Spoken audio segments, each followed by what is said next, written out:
जय हिंद, वंदे मातरम। स्वागत है आप सभी का अध्ययन क्लासेस में। तो यहाँ पर इस वीडियो में आज मैं सीटेट के टॉप 50 प्रश्न हिंदी पेडागोजी के आप लोगों के साथ डिस्कस करने वाला हूँ। तो मात्र यह 15 से 20 मिनट का वीडियो होने वाला है। सुपर फास्ट तरीके से यहाँ पर ये 50 क्वेश्चंस मैं आप लोगों के साथ डिस्कस करूँगा। तो ये काफ़ी इंपॉर्टेंट वीडियो होने वाला है आप लोगों के लिए, तो बने रहिए वीडियो में लास्ट तक। तो चलिए सुपर फास्ट तरीके से स्टार्ट करते हैं। पहला क्वेश्चन है यहाँ पर कि बच्चों में भाषा सीखने की क्षमता होती है? बिल्कुल भी नहीं होती है। जन्मजात होती है, अर्जित की जाती है या फिर अनुकरणीय होती है। यहाँ पर तो आपको याद रखना है कि जो बच्चों में भाषा सीखने की क्षमता होती है वो जन्मजात होती है, इसलिए बी ऑप्शन करेक्ट हो जाएगा यहाँ पर। अब नेक्स्ट क्वेश्चन है कि बच्चों के भाषा सीखने में सर्वाधिक यहाँ पर महत्वपूर्ण क्या है?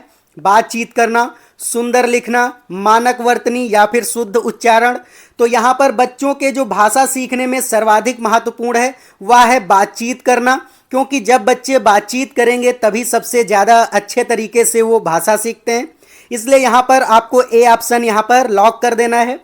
थर्ड नंबर क्वेश्चन है कि प्राथमिक स्तर पर भाषा सीखने और सिखाने का यहाँ पर क्या अर्थ होता है? साहित्य की रचना है, अलंकारिक भाषा का प्रयोग है, वर्णमाला सीखना है या फिर भाषा का यहाँ पर प्रभावी प्रयोग है। तो प्राथमिक स्तर पर जो भाषा सीखने का यहाँ पर अर्थ है वो भाषा का प्रभावी प्रयोग हो जाएगा, क्योंकि जो बच्चे होते हैं अगर वो भाषा का अच्छी तरीके से प्रयोग करने लगेंगे तो वहाँ पर सबसे अच्छे तरीके से वो वहाँ पर भाषा सीख पाएंगे। इसलिए डी ऑप्शन यहाँ पर करेक्ट हो जाएगा। अब देख लेते हैं 4 नंबर क्वेश्चन कि बच्चे सामाजिक अंतःक्रिया से भाषा सीखते हैं। यह विचार यहाँ पर किसका है? स्किनर का है, पावलाव का है, वाइगोत्स्की का है या फिर जीन पियाजे का है? तो जहाँ भी आपको सामाजिक अंतःक्रिया दिखे वहाँ पर आपको वाइगोत्स्की वाले ऑप्शन पे टिक कर देना है। इस तरीके के क्वेश्चन आपके सीटेट एग्जाम में खूब पूछे जाते हैं, जहाँ पर आ जाता है कि वाइगोत्स्की का यहाँ पर क्या सिद्धांत है। तो जहाँ भी आपको सामाजिक अंतःक्रिया दिखे वहाँ पर वाइगोत्स्की आपको आंख बंद करके टिक कर देना है। आपका आंसर वहाँ पर 100% करेक्ट हो जाएगा। और अगर आपको ये वीडियो अच्छा लग रहा है तो वीडियो को लाइक कर दीजिए, और नए हैं चैनल पर जिसको सब्सक्राइब जरूर कर दीजिए। और अगर आपको ये PDF चाहिए तो वहाँ पर लिंक है डिस्क्रिप्शन में टेलीग्राम का, उसको आप ज्वाइन कर लीजिए। वहाँ मैं ये PDF डाल दूंगा, वहाँ से आप इजीली ये डाउनलोड कर सकते हैं। तो अब देख लेते हैं 5th नंबर क्वेश्चन है कि प्राथमिक स्तर के बच्चों के भाषा विकास की दृष्टि से सर्वाधिक महत्वपूर्ण यहाँ पर क्या है? बाल साहित्य, पत्रिका, पाठ्य पुस्तक या फिर समाचार पत्र? तो यहाँ पर बाल साहित्य हो जाएगा, क्योंकि प्राथमिक स्तर पर बच्चों की जो भाषा की दृष्टि से सर्वाधिक महत्वपूर्ण होता है वह होता है बाल साहित्य। अगर आप बाल साहित्य से रिलेटेड कहानियाँ वहाँ पर सुनाएंगे तो बच्चों का विकास जो है वो सर्वाधिक अच्छे तरीके से हो पाएगा। इसलिए यहाँ पर आपको ए ऑप्शन लॉक कर देना है। चलिए अब 6 नंबर क्वेश्चन है कि जो भाषा स्वाभाविक रूप से सीखी जाती है वह है? जो भाषा क्या होती है कि स्वाभाविक रूप से सीखी जाती है? वह राष्ट्रभाषा होती है, मातृभाषा होती है, उपभाषा होती है या फिर राजभाषा होती है? तो जो भाषा स्वाभाविक रूप से या फिर घर पे रहकर सीखी जाती है वह यहाँ पर मातृभाषा हो जाती है। इसलिए बी ऑप्शन आपको लॉक कर देना है। चलिए अब देख लेते हैं 7 नंबर क्वेश्चन है कि भाषा सीखने और सिखाने में सर्वाधिक यहाँ पर महत्वपूर्ण क्या है? भाषा का समृद्ध परिवेश, संचार माध्यमों का प्रयोग, अभिभावकों का साक्षर होना और भाषा शिक्षक का भाषा ज्ञान यहाँ पर महत्वपूर्ण है। तो यहाँ पर भाषा का समृद्ध जो है परिवेश यहाँ पर हो जाएगा, क्योंकि बच्चे जो होते हैं उनमें भाषा सीखने या भाषा अर्जन की जो क्षमता होती है वो जन्मजात होती है। केवल आपको यहाँ पर भाषा का समृद्ध परिवेश, आपको वहाँ पर इन्वायरमेंट अच्छा क्रिएट करना होता है। बच्चे खुद ब खुद वहाँ पर भाषा सीख लेते हैं, इसलिए यहाँ पर ए ऑप्शन करेक्ट हो जाएगा। अब देख लेते हैं 8 नंबर क्वेश्चन कि प्राथमिक स्तर पर बच्चों की भाषा के आकलन में आप सर्वाधिक महत्व यहाँ पर किसे देंगे? अगर आप प्राथमिक स्तर पर बच्चों की भाषा का आकलन कर रहे हैं तो वहाँ पर सबसे ज़्यादा किसे महत्व देंगे? आप प्रश्नावली को देंगे, पोर्टफोलियो को देंगे, लिखित भाषा को देंगे या यहाँ पर जांच सूची को देंगे? तो आप यहाँ पर पोर्टफोलियो को देंगे। अब यहाँ पर देख लेते हैं कि पोर्टफोलियो क्या होता है। यह एक आकलन की विधि होती है। क्या होती है? तो एक आकलन की यहाँ पर विधि होती है। जो पोर्टफोलियो होता है यहाँ पर बच्चे का सर्वांगीण जो विकास होता है उसका यहाँ पर आकलन किया जाता है। इसलिए पोर्टफोलियो यहाँ पर ऑप्शन बी ऑप्शन आपको लॉक कर देना है। चलिए अब 9 नंबर क्वेश्चन देख लेते हैं। बोलना एवं लिखना भाषा के किस पक्ष को यहाँ पर प्रदर्शित करता है? अभिव्यक्ति पक्ष को प्रदर्शित करता है, ग्रहण पक्ष, उपयुक्त दोनों, या फिर इनमें से कोई नहीं? तो यहाँ पर अभिव्यक्ति पक्ष को यहाँ पर प्रदर्शित करता है, क्योंकि अगर आप बोलेंगे तब भी अपनी अभिव्यक्ति करेंगे और लिखेंगे तब भी क्या होता है, अपने विचारों को आप अभिव्यक्त ही करेंगे। इसलिए यहाँ पर ए ऑप्शन लॉक कर देना है आपको। आप 10 नंबर क्वेश्चन देख लेते हैं कि शिशु की प्रथम भाषा यहाँ पर क्या होगी? अंग्रेजी होगी, हिंदी होगी, मातृभाषा होगी, या फिर राजभाषा यहाँ पर होगी? तो आपको याद रखना है कि जो शिशु की प्रथम भाषा होती है वो मातृभाषा होती है, और NEP 2020 जो अभी आया है वो यहाँ पर मातृभाषा में शिक्षा देने के लिए यहाँ पर सबसे ज़्यादा प्रोत्साहित कर रहा है। तो आपको ये भी पॉइंट याद रखना है। तो सी ऑप्शन यहाँ पर आपको लॉक कर देना है। 11 नंबर क्वेश्चन है कि मनुष्य को अपने दैनिक जीवन में सबसे अधिक क्रिया करनी पड़ती है। तो अगर मनुष्य जो है वो अपने दैनिक जीवन में सबसे अधिक क्रिया कहाँ पर करता है? तो सुनने में करता है, पढ़ने में करता है, लिखने में करता है, या फिर बोलने में वो करता है? तो यहाँ पर सुनने में सबसे अधिक वह क्रिया करता है, इसलिए यहाँ पर ए ऑप्शन करेक्ट हो जाएगा। क्योंकि जब बालक यहाँ पर वो जन्म लेता है तभी से वो सुनने लगता है। अगर आप कुछ नहीं भी कर रहे हैं तब भी सुन रहे हैं, जैसे मैं अभी आपको यहाँ पर समझा रहा हूँ ये चैप्टर और ये प्रश्न समझा रहा हूँ, तो आप क्या कर रहे हैं? यहाँ पर सुन रहे हैं। तो सबसे अधिक क्रिया आप कहाँ पर कर रहे हैं? सुनने में करते हैं। तो इसलिए यहाँ पर ए ऑप्शन आपको लॉक कर देना है। चलिए 12 नंबर क्वेश्चन देख लेते हैं कि डिस्ग्राफिया से प्रभावित बच्चों को मुख्य रूप से किसमें यहाँ पर कठिनाई होती है? बोलने में होती है, पढ़ने में होती है, लिखने में होती है, या फिर यहाँ पर सुनने में होती? तो जो डिस्ग्राफिया है ये मैंने आपको बताया था जब वहाँ पर थ्योरी यहाँ पर अधिगम अक्षमता आप लोगों को वो वाला पूरा टॉपिक डिस्कस किया था। तो वहाँ पर मैंने बताया था कि जो डिस्ग्राफिया होती है वो लिखने की अक्षमता होती है, और जो यहाँ पर डिसलेक्सिया होती है वो पढ़ने की यहाँ पर अक्षमता होती है। तो आपको याद रखना है कि अगर आपको डिसलेक्सिया आ जाए यहाँ पर, तो आपको क्या रखना है याद कि पढ़ने की अक्षमता होती, और डिस्ग्राफिया आ जाए तो यहाँ पर लिखने की अक्षमता हो जाती है। तो ये सारी चीज़ें आपको याद रखना है। डिस्ग्राफिया में बच्चा क्या करता है कि बी को कभी कभी वो डी लिख देता है और डी को कभी कभी बी लिख देता है, तो वो समझ ही नहीं पाता है, अक्षर वो वहाँ पे नहीं सही से समझ पाता है। इसलिए यहाँ पर सी ऑप्शन आपको लॉक कर देना है। चलिए अब देख लेते हैं 13 नंबर क्वेश्चन है कि बाल मनोविज्ञान का प्रधान साधन क्या है? आपको ये कमेंट करके बताना है। जल्दी से कमेंट करिए कि बाल मनोविज्ञान या फिर मनोविकास का यहाँ पर प्रधान साधन क्या है? अंग्रेजी की शिक्षा होगी, मातृभाषा की शिक्षा होगी, विद्यालय की भाषा होगी, या फिर इनमें से कोई नहीं? तो चलिए जल्दी जल्दी कमेंट करके बताइए आप लोग। तो जो बाल मनोविकास होता है वो मातृभाषा की यहाँ पर शिक्षा के लिए कहता है, इसलिए प्रधान साधन क्या हो जाएगा? बी ऑप्शन आपको लॉक कर देना है।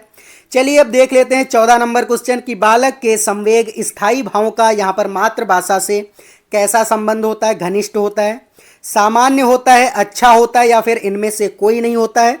तो जो बालक के संवेग होते हैं वो मातृभाषा से घनिष्ठता से यहाँ पर संबंध रखते हैं, इसलिए ए ऑप्शन आपका करेक्ट हो जाएगा। उम्मीद है आपको ये सारे क्वेश्चन समझ में आ रहे होंगे। अगर कोई डाउट आपको रह जा रहा है तो आप कमेंट जरूर करिएगा, वहाँ पर मैं आपके कमेंट का आंसर करूँगा। और अगर आपको ये वीडियो अच्छा लग रहा है तो वीडियो को लाइक कर दीजिए, और अगर नए हैं चैनल पर तो इसको सब्सक्राइब कर दीजिए, क्योंकि यहाँ पर मैं सभी अपने भाई और बहनों को शिक्षक और शिक्षिका के रूप में देखना चाहता हूँ। चलिए अब देख लेते हैं 15 नंबर क्वेश्चन। तो 15 नंबर क्वेश्चन है कि भाषा का अर्थ महत्वपूर्ण प्रकार क्या है? अक्षर ज्ञान है, संप्रेषण है, लेखन है, या फिर सुनना है? तो ये काफ़ी इंपॉर्टेंट क्वेश्चन है, आपके सीटेट में बहुत बार ये क्वेश्चन पूछा गया है कि जो भाषा का अर्थ है वो महत्वपूर्ण क्या प्रकार है? अक्षर ज्ञान होगा, संप्रेषण होगा, लेखन होगा, या फिर यहाँ पर सुनना होगा? तो आप कमेंट जरूर करिएगा, देखते हैं कौन यहाँ पर करेक्ट करता है इसका ऑप्शन। चलिए तो यहाँ पर 15 नंबर जो क्वेश्चन है आपको याद रखना है कि जो भाषा का यहाँ पर महत्वपूर्ण प्रकार जो होता है वो संप्रेषण होता है, क्योंकि संप्रेषण से, कम्युनिकेशन से ही हम भाषा को अच्छी तरीके से सीखते हैं। तो इसलिए बी ऑप्शन यहाँ पर आपको लॉक कर देना है। चलिए अब 16 नंबर क्वेश्चन देख लेते हैं कि भाषा और विचार के संबंधों की चर्चा में अग्रणी क्या है? तो भाषा यहाँ पर पहले आई है, बाद में विचार आया है। तो आपको याद रखना है कि भाषा विचार से पहले आती है, किसने कहा है? वाइगोस्की ने कहा है, पियाजे ने कहा है, स्किनर ने कहा या चोमस्की ने कहा है? तो यहाँ पर ए ऑप्शन आपको लॉक कर देना है, क्योंकि वाइगोस्की कहते हैं कि भाषा जो है वो विचार से पहले आती है, और ये भी ये कहते हैं कि भाषा वह गाड़ी है जिस पर विचार की सवारी निकलती है। इसलिए आपको यहाँ पर ए ऑप्शन लॉक कर देना है। चलिए 17 नंबर क्वेश्चन देख लेते हैं कि प्राथमिक स्तर पर लेखन क्षमता के संदर्भ में सर्वाधिक महत्वपूर्ण यहाँ पर क्या है? सुलेख है, वर्तनी है, मौलिक विचार है, या फिर यहाँ पर श्रुतलेख हो जाएगा। तो प्राथमिक स्तर पर जो लेखन क्षमता होती है वो वर्तनी की शुद्धता को यहाँ पर ज़्यादा मायने रखती है, इसलिए बी ऑप्शन यहाँ पर करेक्ट हो जाएगा। चलिए 18 नंबर क्वेश्चन देख लेते हैं कि चोमस्की के अनुसार क्या है? भाषिक क्षमता जन्मजात होती है, भाषिक क्षमता जो है विद्यालय से प्राप्त होती है, भाषा अनुकरण से ही सीखी जाती है, या फिर भाषा सीखने में समाज का यहाँ पर स्थान सर्वोपरि है।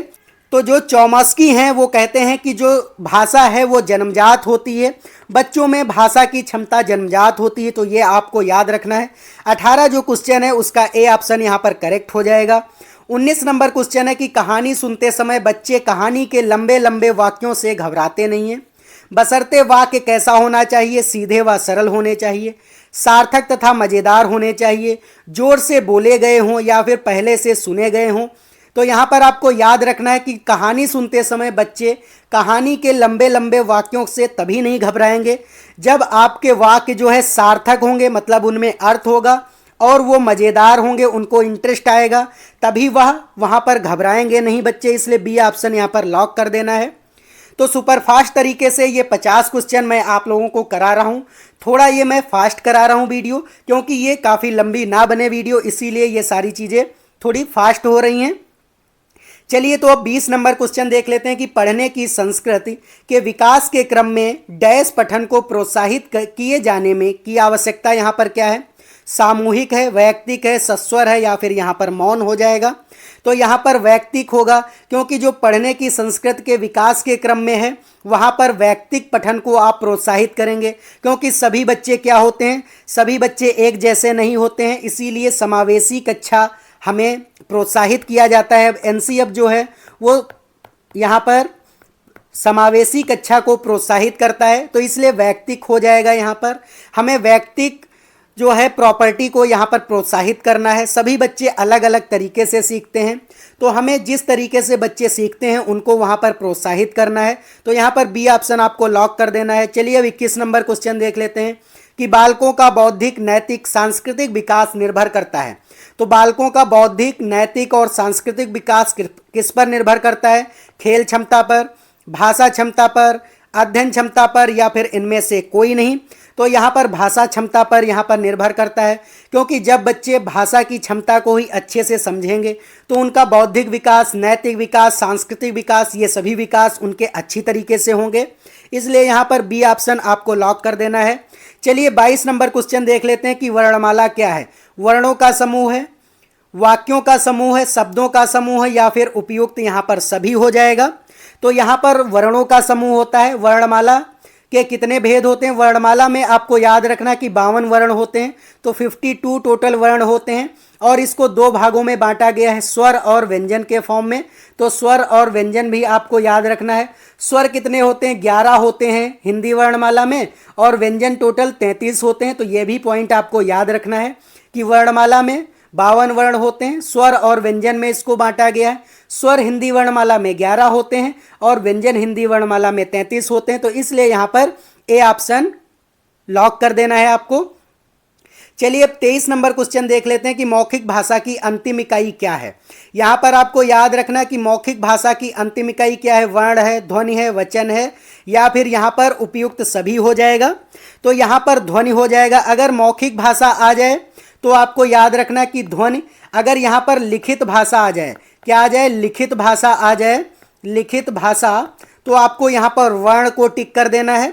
तो ये दोनों क्वेश्चंस आपको याद रखने। जब भी आपको सीटेट एग्जाम में मौखिक भाषा पूछा जाए तो आपको वहाँ पर ध्वनि पे टिक करना है, और अगर आपको लिखित भाषा पूछा जाए तो वर्ण पे आपको टिक करना है। ये दोनों पॉइंट आप एकदम कंठस्थ कर लीजिए। ये 100% आपके सीटेट एग्जाम में 2 से 3 बार पूछे गए हैं, तो आने की काफ़ी उम्मीद है। चलिए अब 24 नंबर क्वेश्चन देख लेते हैं कि निम्नलिखित में से कौन सी हिंदी की उपभाषा है। यहाँ पर हिंदी की उपभाषा क्या है, बिहारी हिंदी है, पूर्वी हिंदी है, राजस्थानी हिंदी है या फिर उपयुक्त सभी हो जाएगा। तो जो हिंदी की उपभाषा है ये सभी हैं, तो इसलिए यहाँ पर डी ऑप्शन आपको लॉक कर देना है, क्योंकि हिंदी की जो उपभाषा होती है बिहारी, पूर्वी, राजस्थानी, कन्नड़, तेलुगु ये सभी उपभाषाएं हैं, इसलिए यहाँ पर डी ऑप्शन करेक्ट हो जाएगा। चलिए 25 नंबर क्वेश्चन देख लेते हैं कि उपभाषा में कितने प्रकार की बोली को सम्मिलित यहाँ पर किया जाता है, एक प्रकार की, अनेक प्रकार की, दो प्रकार की या फिर इनमें से कोई नहीं। तो यहाँ पर अनेक प्रकार की बोलियों को यहाँ पर शामिल किया जाता है, इसलिए बी ऑप्शन आपको लॉक कर देना है। अब 26 नंबर क्वेश्चन देख लेते हैं कि रचना की दृष्टि से भाषा की सबसे छोटी इकाई क्या है, वर्ण है, शब्द है, वाक्य है या फिर शब्द भंडार है। तो रचना की दृष्टि से भाषा की सबसे छोटी इकाई वर्ण होती है, इसलिए आपको ए ऑप्शन को यहाँ पर लॉक कर देना है। चलिए अब 27 नंबर क्वेश्चन देख लेते हैं कि लिपि क्या है। लिपि क्या है, वर्णों की व्यवस्था है, वाक्य की व्यवस्था है, शब्दों की व्यवस्था है या फिर इनमें से कोई नहीं। तो यहाँ पर वर्णों की व्यवस्था है, जो लिपि होती है वो वर्णों की व्यवस्था होती, इसलिए यहाँ पर ए ऑप्शन आपको लॉक कर देना है। और हिंदी की जो लिपि है वो क्या है, तो देवनागरी है, ये भी आपको याद रखना है। हिंदी किस लिपि में लिखी जाती है, तो देवनागरी लिपि में लिखी जाती है, और यह बाएं से दाएं की तरफ लिखी जाती है। तो यह भी आपको याद रखना है कि बाएं से दाएं की तरफ कौन सी लिखी जाती है, तो देवनागरी लिपि लिखी जाती है। चलिए अब 28 नंबर क्वेश्चन देख लेते हैं कि भाषा का ग्रहण पक्ष क्या है, सुनना है, पढ़ना है या फिर यहाँ पर सुनना एवं पढ़ना है या फिर लिखना है। तो जो भाषा का ग्रहण पक्ष है, मतलब कि हम भाषा को ग्रहण कर रहे हैं, तो यहाँ पर सुन रहे हैं, इसलिए ए ऑप्शन आपको लॉक कर देना है। अगर हम पढ़ रहे होते तो हम ग्रहण नहीं कर रहे होंगे भाषा, सुनना एवं पढ़ना भी नहीं होगा और लिखना भी ग्रहण का पक्ष नहीं होता, इसलिए ए ऑप्शन यहाँ पर करेक्ट हो जाएगा। 29 नंबर क्वेश्चन है कि नवजात शिशु की भाषा किस रूप में यहाँ पर होती है। जो नवजात शिशु होता है उसकी भाषा यहाँ पर कैसी होती है, तो रुदन होती है, क्रंदन होती है यहाँ पर, या फिर बलबलाना होता है या कूइंग होती है। तो आपको याद रखना जो नवजात शिशु होता है वो रोध करके अपनी सारी चीज़ें बताता है, तो इसलिए ए ऑप्शन आपको करेक्ट कर देना है। चलिए अब देख लेते हैं 30 नंबर क्वेश्चन की भाषा विकास को प्रभावित करने वाला यहाँ पर कारक क्या है, परिपक्वता है, प्रेरणा है, स्वास्थ्य है या फिर उपयुक्त, यहाँ पर सभी हैं। तो यहाँ पर जो भाषा विकास को प्रभावित करेगा वो परिपक्वता भी प्रभावित करेगा, यहाँ पर प्रेरणा भी प्रभावित करेगा, स्वास्थ्य भी प्रभावित करेगा, इसलिए डी ऑप्शन करेक्ट हो जाएगा। चलिए अब देख लेते हैं 31 नंबर क्वेश्चन की प्रत्येक भाषा में वाणी ध्वनियाँ होती हैं। तो प्रत्येक भाषा में यहाँ पर वाणी ध्वनियाँ क्या होती हैं, दो प्रकार की होती हैं, असंख्य प्रकार की होती, सीमित संख्या में होती या फिर केवल संयुक्त होती हैं। तो यहाँ पर दो प्रकार की होती हैं, कौन कौन सी होती हैं, तो लिखित होती है और एक मौखिक होती है। तो यहाँ पर वाणी ध्वनियाँ कितने प्रकार की हो जाएंगी, दो प्रकार की हो जाएंगी, लिखित और मौखिक, ये भी आपको याद रखना है। चलिए अब 32 नंबर क्वेश्चन देख लेते हैं कि लिखना पढ़ना संकेत का प्रयोग निम्नलिखित में से किसके यहाँ पर अंतर्गत आता है, भाषा के अंतर्गत आता है, वाणी आता है या फिर मनोभाषिक सिद्धांत या फिर इनमें से कोई नहीं। तो यहाँ पर वाणी के अंतर्गत आता है, क्योंकि लिखना और पढ़ना हम वाणी से ही सीखते हैं, तो इसलिए बी ऑप्शन यहाँ पर लॉक कर देना है आपको। 33 नंबर क्वेश्चन है कि शिशु में क्रंदन कब प्रारंभ हो जाता है, जन्म से 6 सप्ताह बाद, जन्म से ही, जन्म के कुछ मिनट बाद या फिर जन्म के 2 माह बाद। तो यहाँ पर जन्म के 6 सप्ताह बाद हो जाएगा, क्योंकि जो शिशु होता है वो क्रंदन करने लगता है, ये जन्म से 6 सप्ताह बाद की प्रक्रिया होती है, इसलिए ए ऑप्शन आपको लॉक कर देना है। तो ये काफ़ी इंपॉर्टेंट क्वेश्चन है, जो भी शिक्षण शास्त्र जो हिंदी का यहाँ पर पेडागोजी सेक्शन है उसके मैंने यहाँ पर 50 क्वेश्चंस लिए हैं। तो यहाँ पर मैं सुपर फास्ट तरीके से, बिल्कुल अच्छे तरीके से आपको यहाँ पर मैं क्वेश्चन करा रहा हूँ। आपको अगर ये वीडियो अच्छा लग रहा है तो वीडियो को लाइक कर दीजिए, और नए हैं चैनल पर तो इसको सब्सक्राइब जरूर कर दीजिए, क्योंकि यहाँ पर मैं 120 प्लस आपके सीटेट की तैयारी करवा रहा हूँ।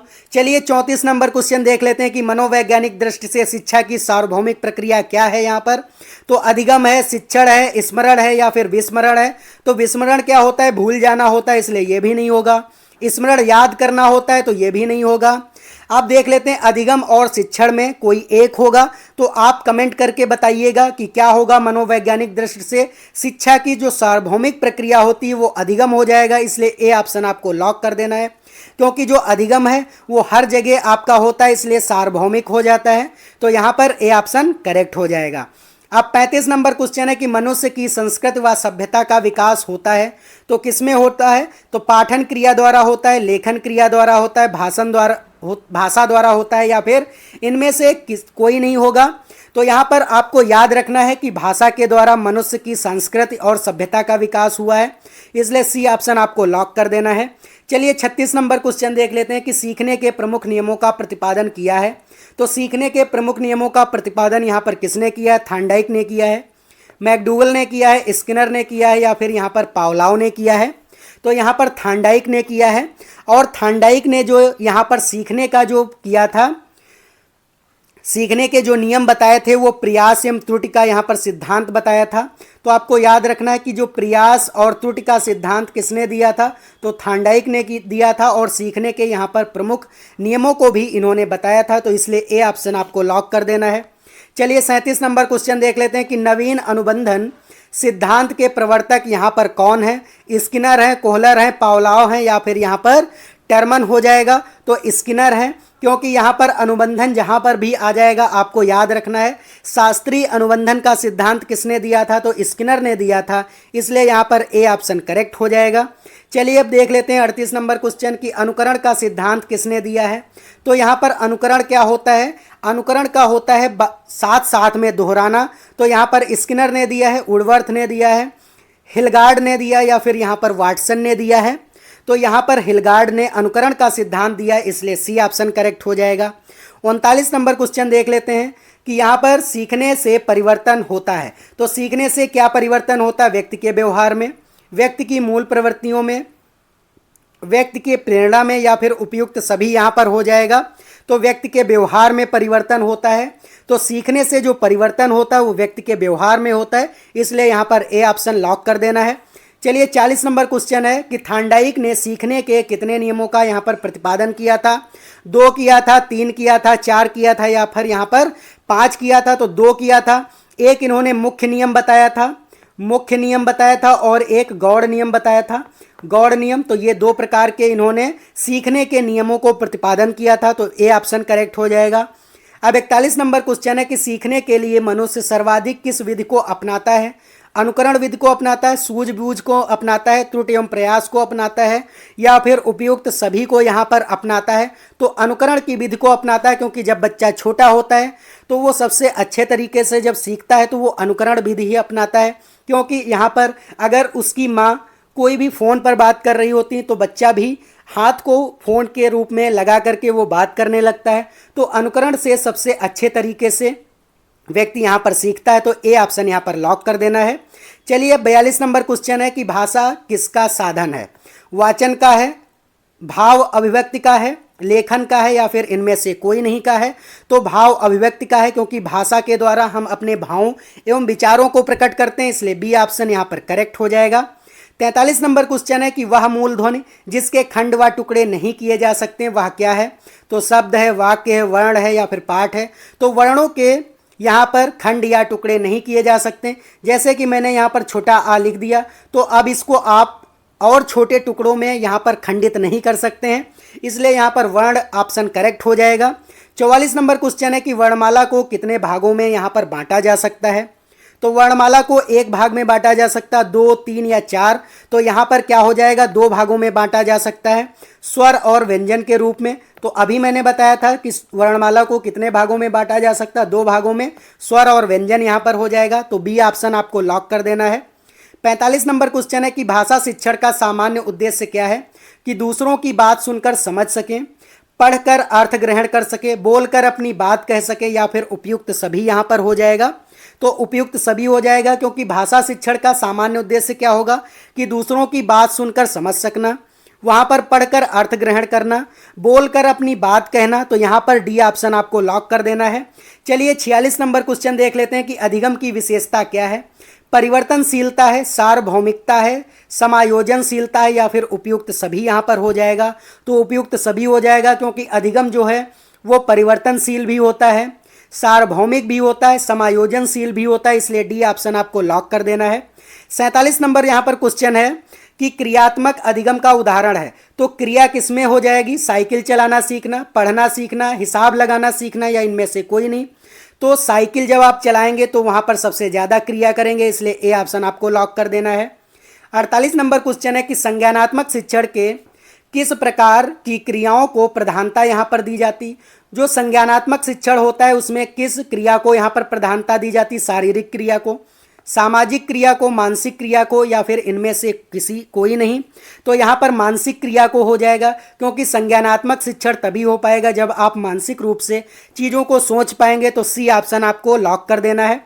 अब 49 नंबर क्वेश्चन है कि भाव एवं संवेगों की भाषा क्या है, रचनात्मक है, भावात्मक है, क्रियात्मक है, या फिर लिपिकीय है। यहाँ पर तो आपको याद रखना कि भावात्मक है। भाव एवं संवेग क्या होते हैं, तो भावात्मक होते हैं, इसलिए बी ऑप्शन आपको लॉक कर देना है।